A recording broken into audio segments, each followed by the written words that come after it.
अंत भला तो सब भला। रोली की शादी उसके माँ बाप एक आलसी लड़के से करा देते हैं। चलो, रोली की शादी हुई और हमने गंगा नहाई। और क्या, बेटियां तो होती ही हैं बोझ। हाँ, पर अब क्या चिंता, उतार तो दिया बोझ तुमने, अब वो लोग समझे। ससुराल में रोली का पति कहता है, देखो, मैं कोई काम नहीं करता, ये बात तुम्हारे मम्मी पापा को बता दी थी मैंने।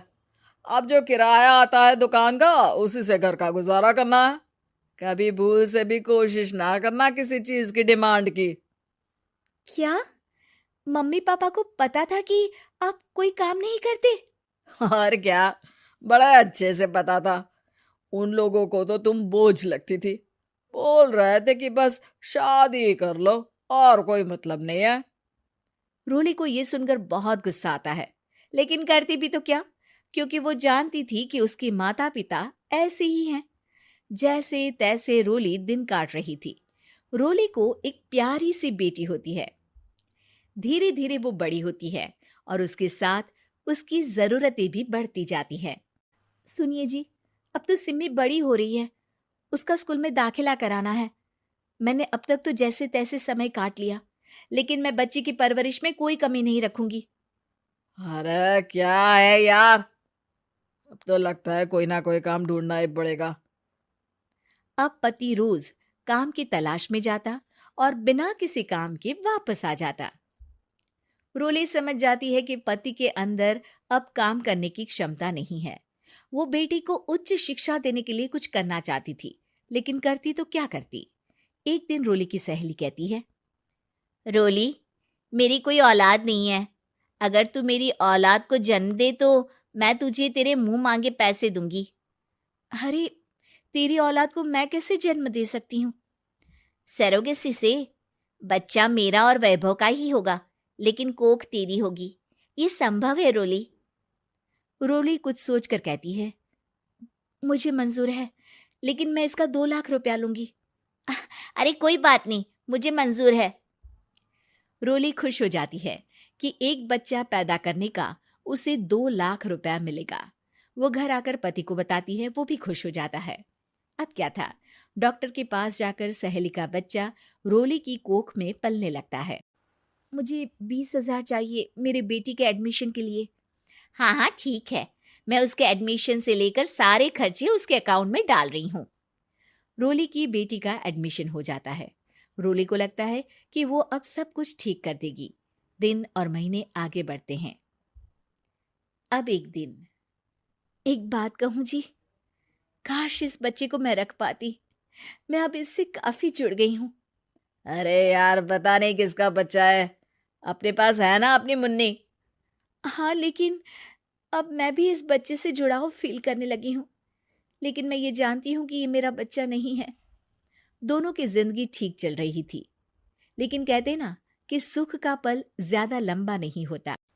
एक दिन रोली की सहेली का फोन आता है। रोली, मुझे अब ये बच्चा नहीं चाहिए, मैं अपने पति को छोड़ रही हूँ।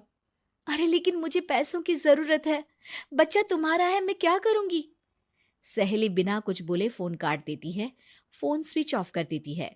लेकिन रोली के जीवन का तूफान यहीं नहीं रुकता। रोली, मैं इतना भार नहीं उठा सकता। आज पढ़ाई का पैसा मांग रही हो, कल को शादी, कॉलेज और पता नहीं क्या क्या। मैं तुम्हें छोड़ रहा हूँ, अपनी बच्ची उठाओ और निकलो इस घर से। अरे पर मैं कर तो रही हूं ना बच्चे के लिए काम, आप आराम से रहिए ना। क्या काम कर रही हो, देख रहा हूं मैं। ये छोटा शहर है, यहाँ लोगों को बात बनाते वक्त नहीं लगता। तो मैं क्या करूं? ज्यादा पढ़ी लिखी नहीं हूं, कैसे घर के खर्चे चलाऊं? और आप तो काम करना ही नहीं चाहते। हाँ, ना चाहता हूं और ना ही करूंगा। रोली को पति की बात पर काफी गुस्सा आ जाता है। ठीक है, अगर मेरे जीवन में संघर्ष ही लिखा है तो वही सही। इस वक्त पति होने के नाते आपको मेरा साथ देना चाहिए था, लेकिन नहीं, आपने तो इस हाल में मुझे घर से बाहर निकालने की बात कह डाली। देखो, ये सारी फालतू की बातों के लिए वक्त नहीं है मेरे पास। रोली, जिसकी कोख में किसी और का बच्चा था और साथ छोटी सी बेटी, पति का घर छोड़कर रास्ते पर आ जाती है। रोली के पास मायके के सिवा दूसरा कोई रास्ता नहीं होता। अरे रोली कैसी है? कितने दिनों के लिए आई है? हमेशा के लिए माँ। वो माँ को सारी बात बता देती है। ओए लड़की, इतनी हिम्मत का काम कर लिया। अरे ना ना, यहाँ कोई जगह नहीं है। तुम तो अपना बोरिया बिस्तर उठाओ और निकलो यहाँ से। रोली के पास अब मायके का रास्ता भी नहीं बचता। वो चुपचाप बच्ची को लेकर जा रही थी कि उसे दर्द होता है और वो डॉक्टर के पास चली जाती है और फिर वहां वो एक प्यारे से बेटे को जन्म देती है। कितना प्यारा है, कितने अभागे हैं इसके माँ बाप जो इसके पैदा होने पर भी नहीं है। तभी वहां डॉक्टर आ जाती है। रोली, बच्चे के पिता तुमसे मिलना चाहते हैं। आपका बहुत बहुत शुक्रिया। मैं इस बच्चे को पालूंगा, भले ही इसकी माँ ने इसे छोड़ दिया हो, पर मैं अपनी जिम्मेदारी निभाऊंगा। तो क्या आप मुझे इसके पैदा करने के लिए जिन पैसों की बात हुई थी वो भी देंगे? हाँ, और साथ ही आप चाहें तो मेरे घर में रहकर मेरे बच्चे की देखभाल भी कर सकती हैं। मैं उसके लिए आपको सैलरी दे दिया करूंगा। रोली को लगता है कि जैसे भगवान ने उसके लिए सुकून का रास्ता खोल दिया। वो अब मुकेश के साथ उसके घर चली जाती है, जहां रहकर वो उस बच्चे की देखरेख करती है। अब मुकेश के घर को रोली अच्छे से संभाल लेती है। उसके लिए खाना बनाने से लेकर बच्चों की देखभाल और घर की देखरेख। धीरे धीरे मुकेश को रोली से प्यार हो जाता है। रोली, तुम्हारी बेटी और मेरा बेटा बिल्कुल भाई बहन की तरह साथ रहते हैं। हाँ, आखिर है तो एक ही कोख के बच्चे, अटैचमेंट तो होगा ही ना।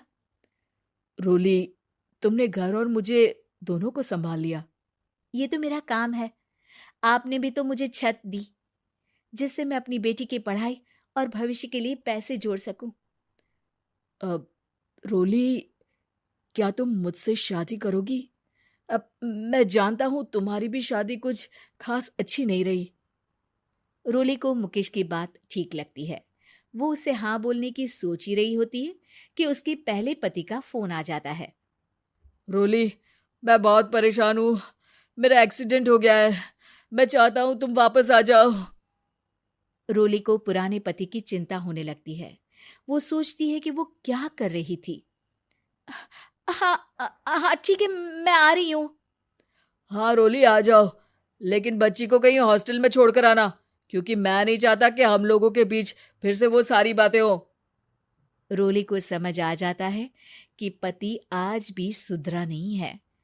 वो पति के पास जाने से इनकार कर मुकेश को हाँ कर देती है।